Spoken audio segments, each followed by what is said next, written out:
Hello dear students, welcome back. आज जो हम टेंस रिवाइज करने वाले हैं, सीखने वाले हैं, वो है प्रेजेंट कॉन्टिन्यूस टेंस।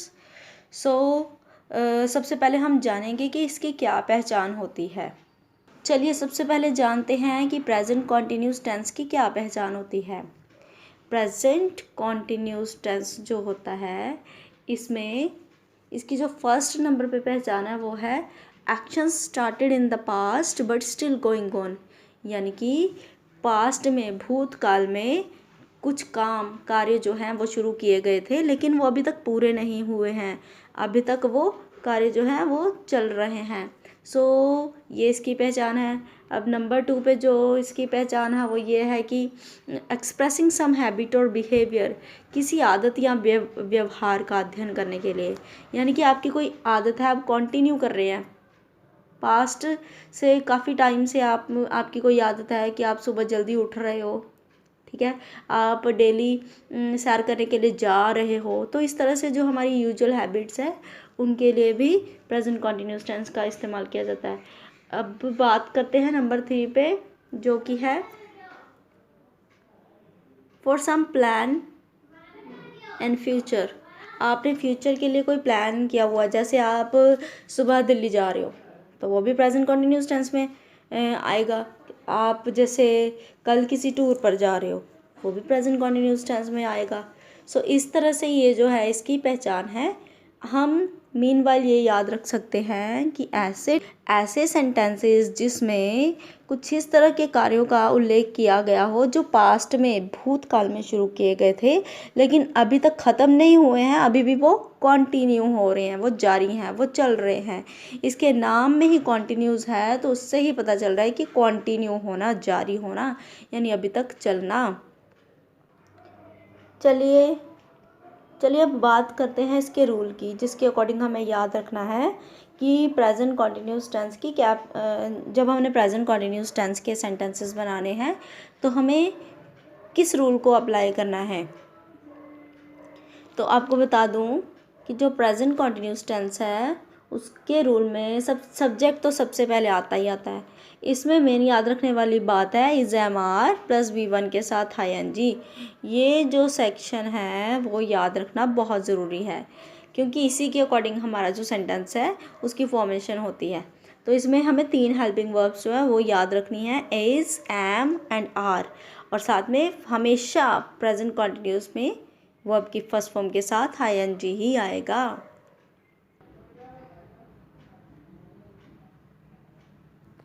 अब देखिए, जैसे ये प्रेजेंट कॉन्टिन्यूस सेंटेंस है, इसको कुछ एग्जाम्पल से हम समझते हैं। फर्स्ट एग्जाम्पल इज, यहाँ पे जो एग्जाम्पल दिया, आई एम वर्किंग। अब देखिए, मैंने पिछली वीडियो में आपको बताया था कि जो प्रेजेंट इंडेफिनिट टेंस में 4 तरह के सेंटेंस होते हैं। अफर्मेटिव, जिसे हम पॉजिटिव बोलते हैं, एक नेगेटिव होता है, एक इंट्रोगेटिव होता है, एक नेगेटिव इंट्रोगेटिव होता है। तो उसी सेक्शन वाइज, उसी तरीके से हम टर्न वाइज टर्न ये चारों फॉर्म्स जो है वो सेंटेंस की, उनको हम रिवाइज करेंगे।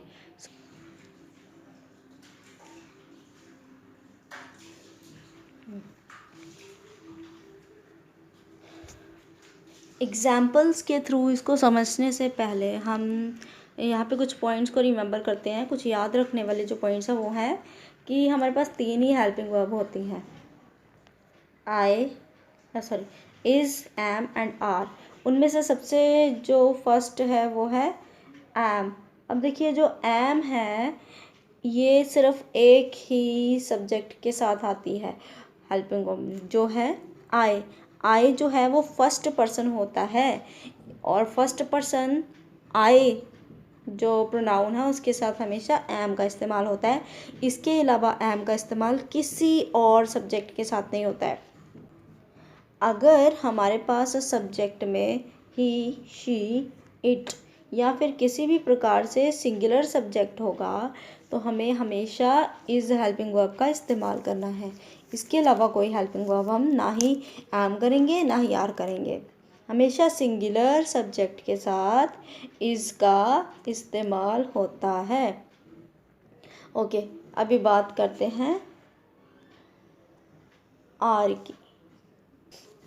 कभी भी हमारे पास सब्जेक्ट जो है वो प्लूरल हो, जैसे वी, यू, दे, या फिर किसी भी प्रकार का प्लूरल सब्जेक्ट हो, then we have to use helping verb are.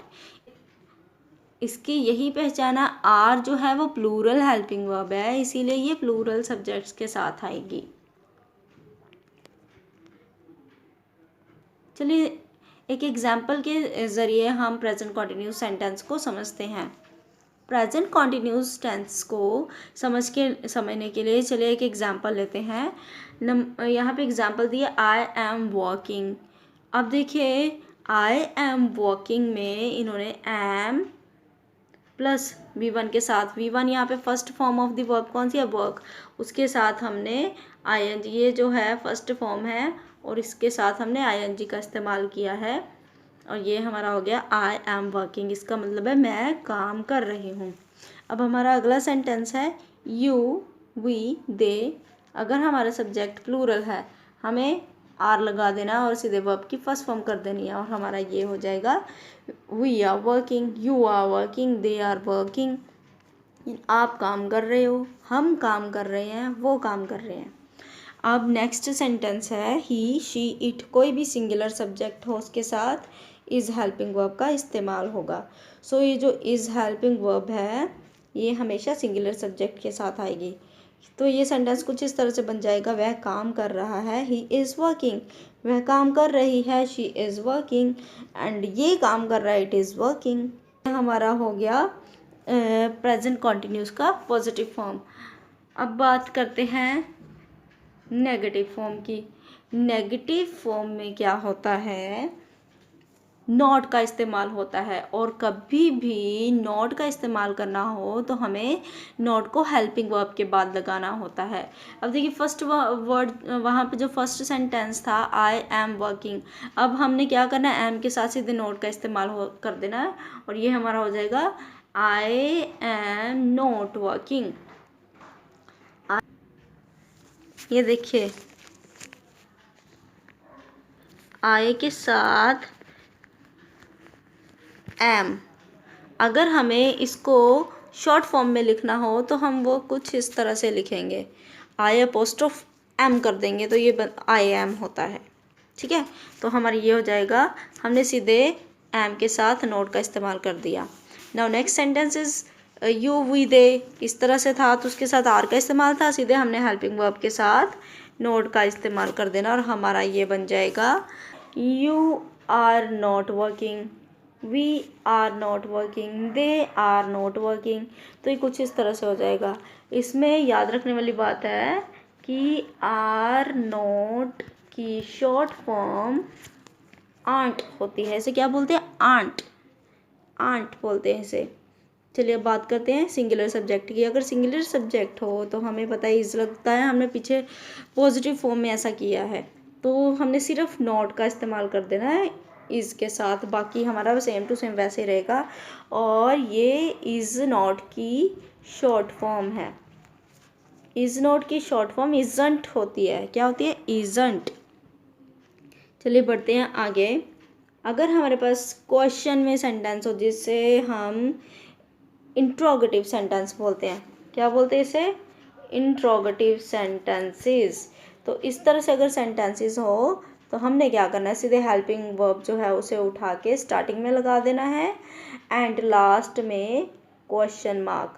Question mark लगाना बेहद ज़रूरी है, इसके बिना आपका सेंटेंस जो है वो रॉन्ग हो जाएगा। तो क्वेश्चन मार्क ज़रूर लगाना है।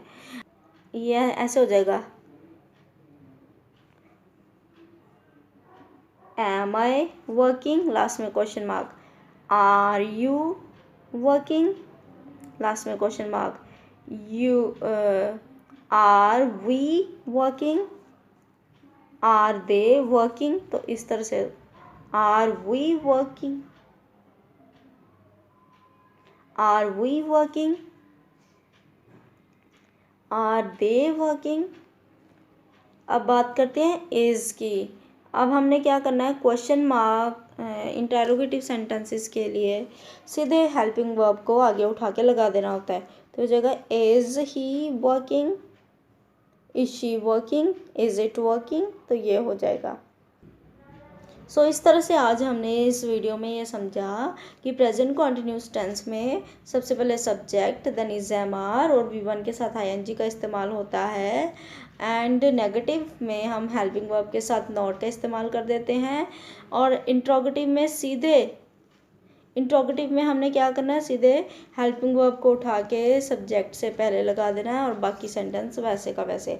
और अगर इंट्रोगेटिव नेगेटिव होगा तो हमने क्या करना है, सब्जेक्ट के बाद यहाँ पर नोट का इस्तेमाल कर देना है।